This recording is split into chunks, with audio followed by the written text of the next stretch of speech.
he's more of a running back / wide receiver. So I think himself, he's really interested in playing the wide receiver position. Certainly have him as he's rated as a running back, but I think the one thing, him being from kind of out west, so a guy that, yes, he is committed, but Oklahoma fans need to kind of cross their fingers and hope for the best. He has a small baby.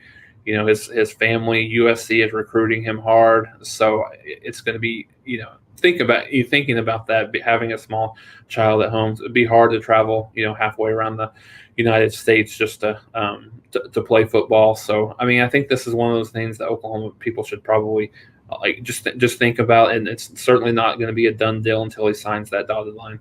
Caleb Hall asking about Mike Woods and considering the wide receiver spot at Oklahoma, whether you see him starting.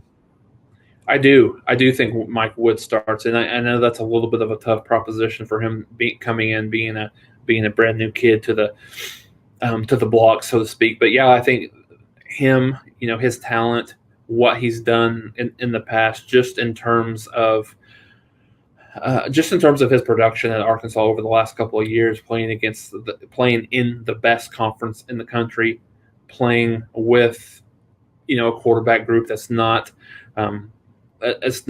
strong on the offensive side of the ball, and I think he's going to come here and see that certainly he's got the weapons to make himself better. It'll be a battle. I think it'll be between him and Theo Weiss for that wide receiver position. Outside, don't really see him playing inside a whole lot, but I think it'll be a nice 1-2 punch with him and Theo Weiss. But I do see him getting the start. Jason Carvin Jackson here has not been the first person who's been a bit disgruntled about Brey Walker not receiving a starting assignment. He's a guy a couple years ago, a 5-star kid out of Oklahoma, who a lot of people thought very, very highly of. I watched him a couple of times his senior year. Thought he had tons of talent. Was a little stiff from a footwork perspective. He was a little bit slow. Thought that certainly he would get that under control at Oklahoma. Has played some, but certainly has not been good enough to get that starting spot.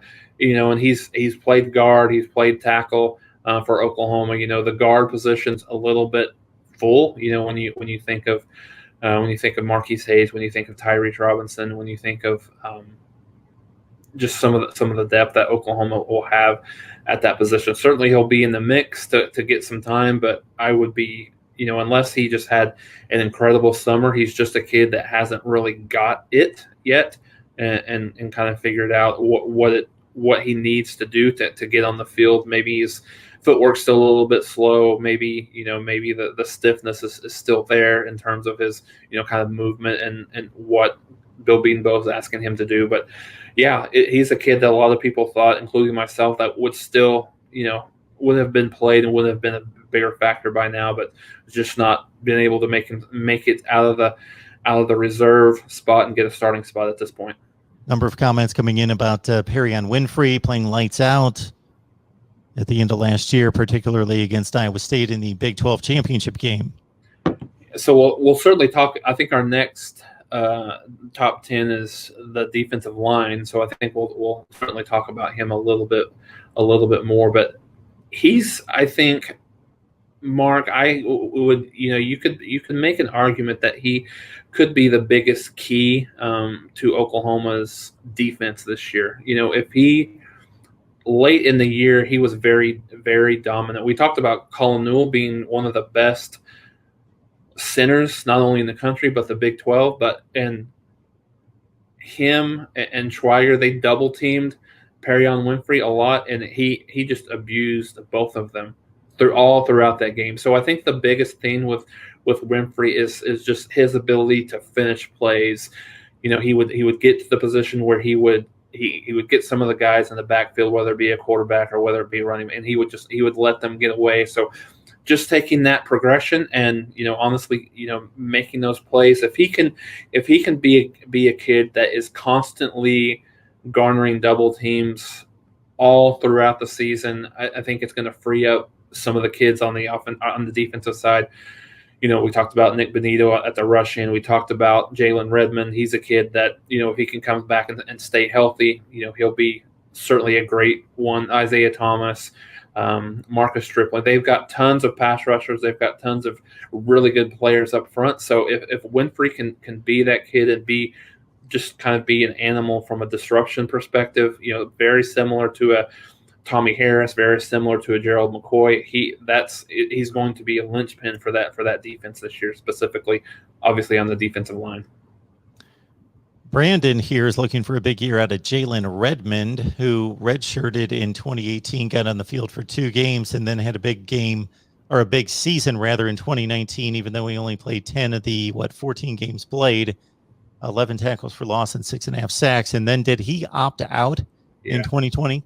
Yeah, he was an opt-out last year. He's had some blood clot issues in his career at Oklahoma from an injury perspective. Seems to be pretty healthy now. Remains to be seen. He'll be a guy that'll play. I would expect if he can stay healthy for the Sooners this year, he'll be a kid that will play quite a bit. May start. I think he'll battle. Maybe Olaron Stokes for a starting spot on the interior of the defensive line, but. Yeah, he was the guy in 2019. Mark was really kind of coming into his own play. As you mentioned, played 10 out of 14 games, 6.5 sacks, was really dominant against Texas in the Red River Shootout. Really had his coming out party, I think, in that game. So if he can stay healthy, if he can be strong, Oklahoma, we mentioned this last week, Oklahoma has a lot of guys on the defensive line. So I was watching a little bit of a podcast earlier today that was honestly talking a little bit about Oklahoma and what a tier 1 team versus a tier 2 team looks like, and the guy that was talking, Oklahoma's not quite, from his perspective, just because of the national championship and or the playoff wins, not quite at a tier 1 team, but they're a team now that is going to start being judged as a tier 1 team, meaning Oklahoma has a lot of hype, obviously, coming into the year. And then a big part of that comes with the defense, and Oklahoma has that defense. And having Redmond and having all of those guys, play up to their potential and play, really the way they played either last year or the 2019 season, specifically will be big for the Sooners.